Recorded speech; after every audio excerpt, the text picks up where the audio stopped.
बिस्मिल्लाहिर्रहमानिर्रहीम। अस्सलाम वालेकुम। कैसे हैं आप सब? उम्मीद है कि आप सब खैरियत से होंगे। सेकंड ईयर आज हम केमिस्ट्री का जो चैप्टर करेंगे वो है 7 और 7 जो चैप्टर है वो मेरे पास है fundamental principle of the organic chemistry. अब चैप्टर 7 में जो हम करेंगे, जो मेरा आज का टॉपिक है वो है, हमने मल्टीपल चॉइस करने हैं और शॉर्ट क्वेश्चन जो है जो इस चैप्टर में अहम है वो हम करेंगे। तो मेरे पास सबसे पहले है इन सर्कल द करेक्ट आंसर। यहाँ पे मेरे पास है टर्शरी ब्यूटाइल अल्कोहल जो है, in tertiary butyl alcohol the tertiary carbon is bonded to, के टर्शरी ब्यूटाइल अल्कोहल में जो टर्शरी कार्बन है वो कितने जो है हम कह सकते हैं कितने हाइड्रोजन के साथ जो है वो बॉन्ड हुई हुई होती है। तो यहाँ पे अगर देखा जाए तो टर्शरी के केस में हम कहते हैं टर्शरी कार्बन हमारे पास ऐसी कार्बन होती है जिसके जो 3 कॉर्नर्स होते हैं वहाँ पे हमारे पास जो होते हैं कार्बन के मॉलिक्यूल अटैच होते हैं, जबकि 4th कॉर्नर पे OH यानी कि अल्कोहल का ग्रुप अटैच होता है। तो मैं कह सकती हूँ 9 हाइड्रोजन इसका आंसर आएगा।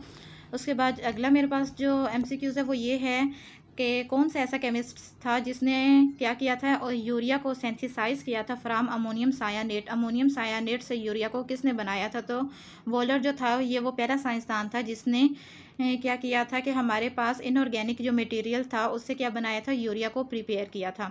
उसके बाद आगे है मेरे पास which of the following is an amide, के एमाइड हमारे पास ये जो हमारे पास ऑप्शन है इनमें से कौन सा एमाइड है?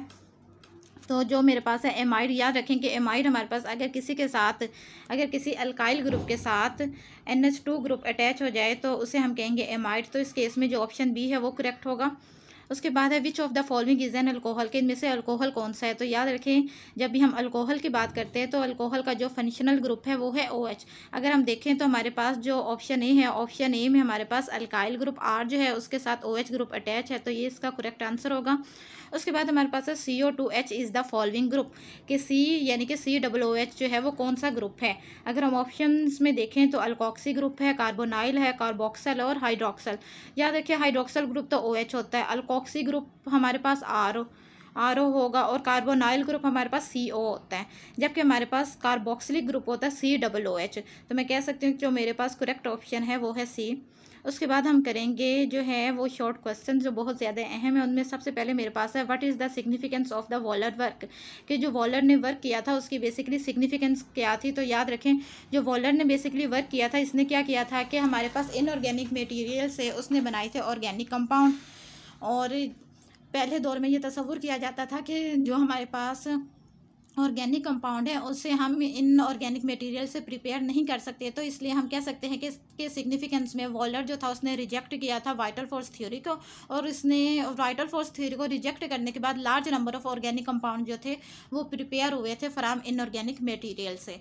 उसके बाद मेरे पास दूसरा क्वेश्चन है वो है what is the modern definition of the organic chemistry, कि अगर हम देखें तो मॉडर्न डेफिनेशन क्या है ऑर्गेनिक केमिस्ट्री की? तो याद रखें कि हमारे पास ऑर्गेनिक जब भी लफ्ज़ यूज़ होता है तो ये बेसिकली बिलोंग करता है कार्बन और हाइड्रोजन यानी कि हाइड्रोकार्बन। अगर हमारे पास कार्बन और हाइड्रोजन दोनों कंबाइंड स्टेट में पाए जाते हैं यानी कि एक दूसरे के साथ पाए जाते हैं तो उसे आप कहेंगे हाइड्रोकार्बन।